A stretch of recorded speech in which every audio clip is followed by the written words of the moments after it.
Some issues regarding Itikaf. 265. A person who intends to perform Itikaf in a specific mosque, such as the Masjid al-HARAM, may enter Itikaf in another mosque. 266. If one vows to perform Itikaf for a month but intends to observe it only at night or only during the day, this intention is not valid. This is because a month consists of a specific number of nights and days. Therefore, a 1-month Itikaf, including both nights and days, is required. 267. Intending to observe Itikaf only during the days is valid. In this case, one enters the mosque before dawn each day and leaves after sunset.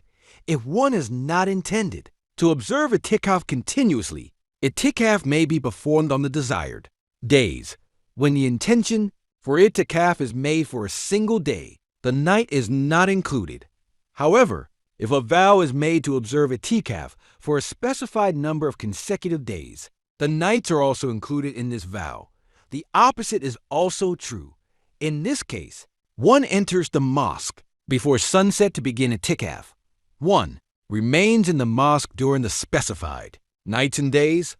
One leaves the mosque after sunset on the final day. Thus, the Itikaf comes to an end.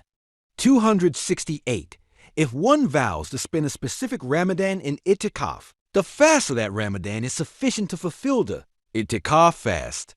If such a vow is made, but the Ramadan fast is observed without performing Itikaf, one must then perform Itikaf for a full month without interruption, at a later time while fasting.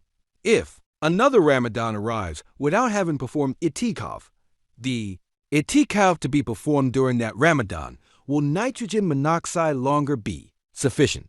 This is because, in such a case, the fast of the Itikaf has become a debt owed by the person. This cannot be settled by the fast of the second Ramadan. 269. Anyone who vows to observe Itikaf for 1 month without specifying the time cannot fulfill this vow by observing Itikaf for 1 month during Ramadan.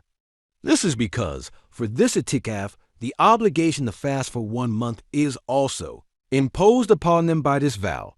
The Ramadan fast, however, is a separate obligatory act of worship. 270. If a person is about to die without having performed the Itikaf they vowed, they must make a will stating that a fidya be paid for each day, because a mandatory Itikaf is part of the fast. Therefore, just as expiation is required for the fast, it is also required here. However, if the person is poor, then he or she must seek forgiveness and mercy from Almighty God.